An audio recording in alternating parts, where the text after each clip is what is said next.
Good morning, beautiful people. It's Melanie coming to you from the Outer Banks, North Carolina. Welcome to the porch.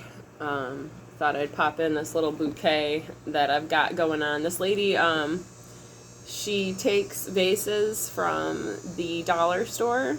It's glass. And then she paper maches all of these things on and then clear coats it, and it's freaking phenomenal. Like, I absolutely love the idea of this. But thought I'd share some brightness with you guys today, and also had a calling to do a card reading. So this is my Mandala Healing Oracle. Sorry, it's backwards. This is by Denise Jarvie, and I got this from my beautiful friend Joelle in exchange for a shell mandala I did for her. And then this is the Crystal Mandala Oracle by Alana Fairchild. And they provided a lot of insight for me when I first started my journey, and so I feel like maybe you all need a little bit of insight. I tend to listen to my higher power and just go with the guidance, and so I have not been reading cards for myself lately, but maybe we all need a card reading, because today is the fall equinox. So happy fall equinox. Right now we are in the space of finding balance. And we were entering Libra season. We are on the cusp right now, exiting out of Virgo season, where we started to get our lives organized and get back into a cleanliness state within our mind, bodies, spirits, and souls after the awesome summer if you're up here in the northern hemisphere. And so now we're entering into Libra season, which is a time about finding the balance and where we may be out of balance and what we can do to get ourselves into the balance. So with that said, I'm going to shuffle and clear these cards. So I do a little prayer. Divine benevolent beings of the highest realms of unconditional love and light, please bless and cleanse this body, mind, spirit, and soul. Please cut and cord your ties to any negative energies or entities that may have attached themselves to me now or any past lifetime. And then I clear the cards. Divine benevolent beings of the highest realms of unconditional love and light, please bless and cleanse these cards. Please cut any cords or ties to any negative energies or entities that may have attached themselves to these cards now or any past lifetime. And then we put in our intention.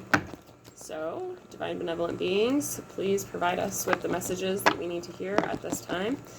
Messages not only for myself, but as well as the collective, to help guide us on our journey in the best way that we're capable of going on our journey. Ooh, that one fell out.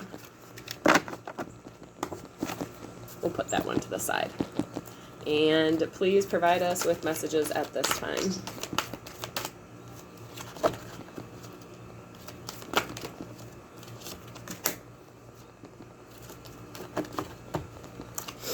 Alright, so we got this first card, Goddess Tara and Tibetan Quartz. Her eye ever open. And I love the mandalas on here. They provide so much healing. There's the lotus flower in the middle, which is important. This is also a 5-pointed star, which is important. 5 is the number for change, transformation, and that's what a lot of us are going through and have been growing through for many, many ages. I might have come down with the Rona last weekend, and so I'm recovering, but that would be the transformation I'm on right now.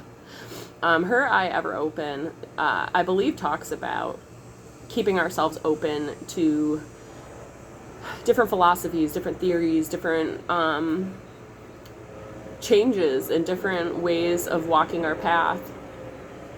There's a plane going over. And so just remaining open. And also her eye, talking about the third eye, leaving that open for different spiritual modalities or spiritual messages that you might be hearing or seeing in your daily life. The lotus flower and its significance. It's a fun little story. When I was 7 years ago, so I was 30 years old, and I was going through one of the darkest periods in my life. I got this tattoo of a lotus flower. I was drugged up on Ativan and opioids and not living at home with my children because I was dangerous.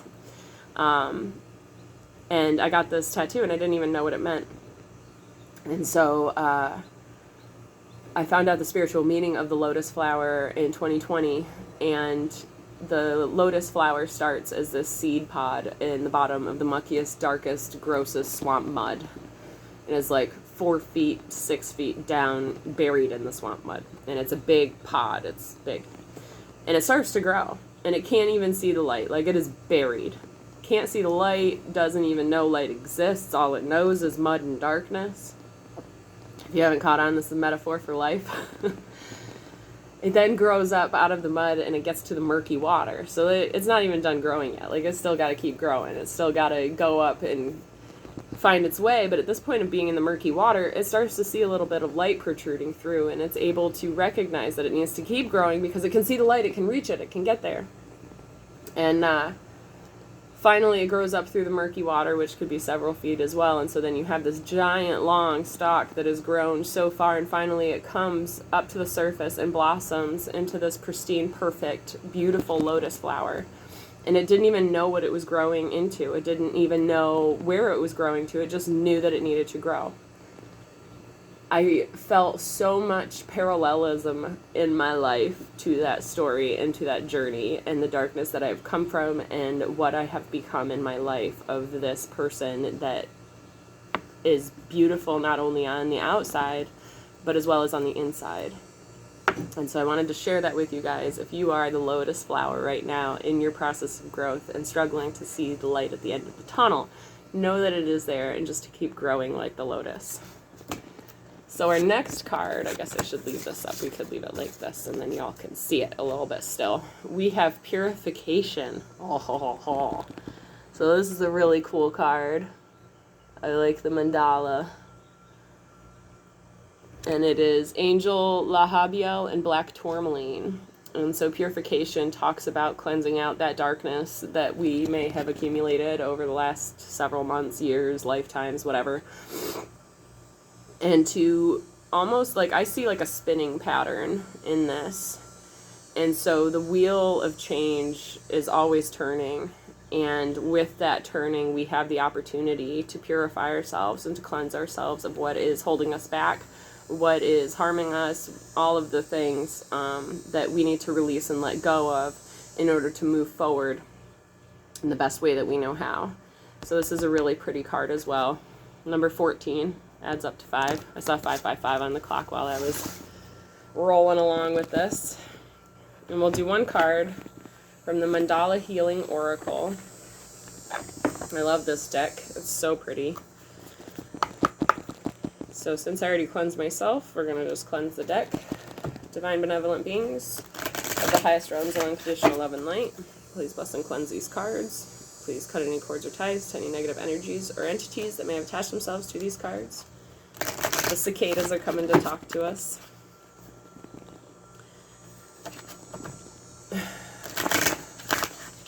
Divine benevolent beings of the highest realms of unconditional love and light, please give us a message for the collective as well as myself on this current journey that we are embarking on during these equinox energies. Yep, there we go. Ha ha ha. Ooh, so we got 2 whether we wanted them or not. So this one is the unknown. And this girl is sitting in the center. And she has all of these different pathways that she can choose. Pathway to enlightenment, friendship, nature, a fairy burning in hell. No, I don't. I'm just kidding. But she has all of these different options. This next card ties into this. So she has all of these different options of which direction that she can be going. And so she's currently sitting here in meditation as to figure out which path to take. And so I believe this card is telling us to embrace the unknown. And even though we are getting ready to embark on this new journey of whatever it is, stay open. Stay open-minded to the possibilities and the directions that you may be traveling. And she's sitting in a very open posture. She's receiving. and allow what's ready to unfold for you in the way that it's meant to unfold. And with that openness, we're going to create a new path. And it's so funny how, if you notice, there are so many similarities in these two cards that we're going to be embarking on this new path. And they don't all look like this. I mean, like, that's something totally different. What's this one? Patterns. That's something totally different. But here we have both cards with multiple different paths that we can take, leading to completely different outcomes and directions. And so stay open to the changes and the directions that we're going to be traveling, and blaze that new path with, what's the word I'm looking for? There's a lot of snake energy.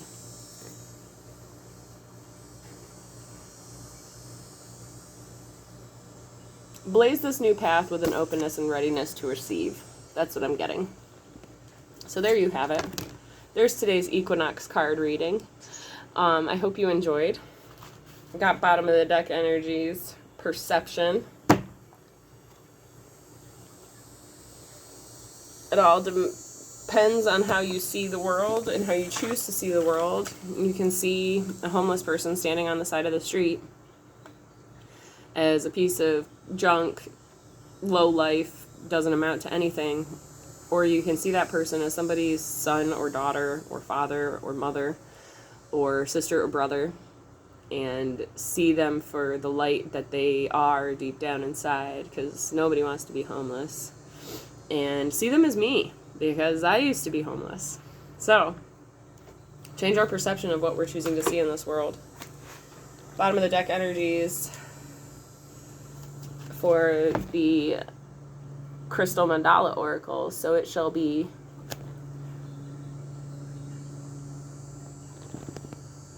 Make your choices, choose your path, and know that you're going to be provided and guided for. And then, finishing off this reading, this is the current mandala page that I'm working on. I'm really bringing in a lot of henna energy. I really like drawing henna on paper because the paper doesn't move unless I tell it to, unlike bodies. And the ink comes out exactly the way I want it to every time, unlike henna.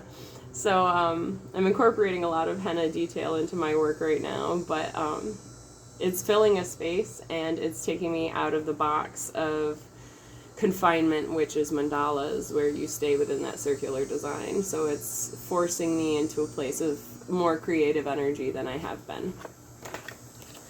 So I hope you all enjoyed this reading.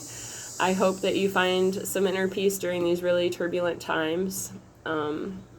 If things are getting scary for you, if things are changing drastically for you, my biggest recommendation is to pray to your higher power. If it's God, if it's Jesus, if it's Allah, if it's whoever, pray. And find that inner voice within that will guide you. So yeah, I hope you all have a blessed day. So much peace, so much love. Namaste, and adios, guys.